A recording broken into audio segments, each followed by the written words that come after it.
Welcome to week 7, everyone. First of all, just a word of thanks for the charitable conversations that we had this past week. Some challenging, maybe even perplexing readings that I hope enable us to hear, perhaps as we might otherwise not, how the words of Matthew have sounded to people for whom it has been a message of oppression, and how listening to those interpretations, those voices, however much we might want to counter them, perhaps can guide us into reading the text more carefully, imagining how things might sound in communities or bodies unlike our own, and allowing that testimony to inform our own interpretation of these difficult passages as well as others. I want to say a brief word about the peer reviews that you're going to be doing this week of a partner's interpretive working paper, a partner to whom I have assigned you. You have through Saturday to complete this peer review, although I hope that you'll be able perhaps to finish it a little bit earlier than that if you can, to give your partner more time to consider your suggestions. But at least by Saturday at 5 p.m. And remember that in order to encourage you to invest in your partner's paper, I've made 5% of your own grade on your own paper dependent on the quality of your review of your partner's paper. So this is my relatively small way of encouraging us to be invested genuinely in one another's work as much as we can in one another's interpretation of the Gospel of Matthew. So I have given you in the assignment guide, and I'll reiterate here, the 5 principal criteria that I want you to use in reviewing your partner's paper on their Google Doc. I want you to use these criteria to make suggestions or notes in the body of the Google Doc itself, as opposed to using the comment function, and so that your partner can see clearly where you've made suggestions. It's probably a good idea to use a bright font of some kind to distinguish your words from the ones that they've already written on their Google Doc as their draft of their paper.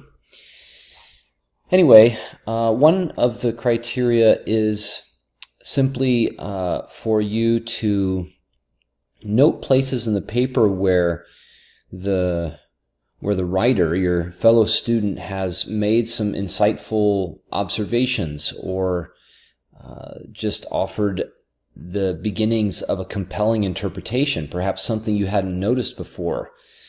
It's important, I think, in situations like this where we're taking the risk of sharing our work with others to receive some constructive words as coming back to us, some affirmations where we can be affirmed in the way that we're reading the passage. And just the tone, I think, is often better in a review that is identifying both strengths as well as places where the paper needs to be improved. So just noting places where the writer has made some good observations, some convincing, perhaps, initial interpretations at this kind of working phase in their work on the passage. Another one is just the standard sort of spelling and grammatical kinds of things. Note where there's a spelling or grammatical error, an awkward sentence or something like that, just so that your partner can address that. A third one is perhaps the most important, and this is where you sense as the reviewer that the clarity of your fellow student's analysis is breaking down. And this often happens as we're trying to grow in something like interpreting carefully a passage in the Gospel of Matthew. We sort of find ourselves, as we're writing, a little bit lost perhaps in our own heads. And so what we're saying doesn't come through very clearly. You might see this in the sort of situation in which the student begins a paragraph with a certain idea that they're working on or developing, and in the middle of that paragraph they sort of lose sight of that and change the subject, and it's difficult to follow their thread of thought. So that's an important criterion for you to make some suggestions in their paper. Where you see the clarity suffering a little bit, the thread of thought not being easy to follow in a particular paragraph, you want to note that and give the student that signal to go back to that paragraph, to clarify in their minds what it is about, to see if they actually expressed what was in their mind clearly enough in the words that they wrote, and hopefully to improve it so that it comes through more clearly. Another one of the criteria is to identify any significant omissions in the analysis of the passage. This is an important one because the paper is not very long, and as I hope the class has impressed upon you, each of these passages is very rich and intricate. You don't have room in your paper to cover everything, and that means that all of us in writing papers like this are having to make judgments about what's the most important, what is the most weighty in developing a sound interpretation of the passage. And we can find ourselves sort of getting tunnel vision when it comes to doing a paper like this, so that we're so concerned about the 3 or 4 things that we began our paper convinced were the most important, that we leave out a really important question, a really important consideration in our analysis of the passage. And so this peer review phase gives the author of the paper a chance to have someone else think about their passage, think about what they've said, and say, wow, you didn't say anything about this matter here, or this key turn in the passage that really seems significant for how the whole story turns. And you want to sort of point that out for them, and at least give them the chance to consider perhaps eliminating, editing out another part of their paper if they've already reached the word limit, and incorporating something that you think should not be omitted, and maybe they agree and decide to include in the analysis of the passage. Finally, the last criterion is to sort of consider how well your fellow student has engaged the 2 commentaries that they're using primarily, perhaps articles as well that may have been assigned for the week that we studied that passage that might be especially pertinent to that passage, but especially their interaction with a couple commentaries. What you as a reviewer want to make sure they're doing is setting up well the introduction of those commentator voices into the analysis of the passage. The reason this is important is that the voice of this paper needs to be that of the students from beginning to end. And that means the paper at no point should just be the recording of a commentator's interpretation or judgment about something. It needs to be an engagement with it. And that means that the student needs to set up their use of a commentator, make it clear sort of why they're bringing them into their analysis. And then after they have brought them in, there should be some additional development where the student is either agreeing, disagreeing, making clear how this contribution by the commentator is helpful, how it's not helpful, and how it clarifies by not being helpful what they think is a better way to understand a particular part of the passage, something along those lines. And it's just your job as the reviewer to make sure that they've done a good job with the way that they're using those secondary sources as subordinate to their own voice, as means of clarifying their own working or emerging interpretations of the passage. So that is hopefully a little bit more elaboration on what your task is as the peer reviewer. Your workload is going to be a little lighter in the response forums this week. In fact, there's only one, and you're asked to just address one of those interpretive questions with about 250 words, and then you are invited to offer only 100 or more if you want, but at least 100 words of commentary starting on Saturday evening on others' responses in just that one forum for the week.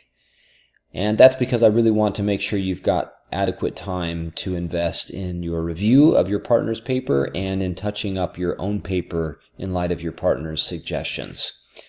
I hope, however, that you won't construe the lighter workload on this crucial segment of the narrative, Matthew 16:13 all the way to the end of chapter 20, as somehow less significant or requiring less study for interpretation. There's really a lot happening in this segment of the narrative as well. I wouldn't want to minimize any of it. It just so happens that we're covering it at a time when the burden on you for other requirements of the class is pretty high, and I want to be mindful of that. But it's a really crucial turn that begins this segment of the narrative where in Caesarea Philippi, and the location is significant, you can imagine what it sounds like to be standing there with Jesus in the shadow of an area called Caesar Philip. I'll let you just think that one out a little bit. And it's in that shadow that Jesus asks his disciples in the most direct way he has yet, who people are saying that he, the Son of Man, is. What is the buzz in the crowd? And the disciples give a reply that sort of clarifies what Jesus' public profile is, and then he turns the question directly on them. Who do you say that I am? To which Peter, as we know, replies, you are the Messiah, the Son of the living God. Even that is worth unpacking. It's the first time, though, in the narrative in which someone declares openly this about Jesus to Jesus. And of course, that's partly what makes this a crucial turn in the development of the narrative. It's not incidental, however, that this declaration is followed not only by a kind of expression of the power or authority that is invested in Peter as the one who has made this confession. On this rock, Jesus says he will build his church, another key term that we haven't heard. Jesus is building a community in Israel on the rock of Peter, who has made this confession.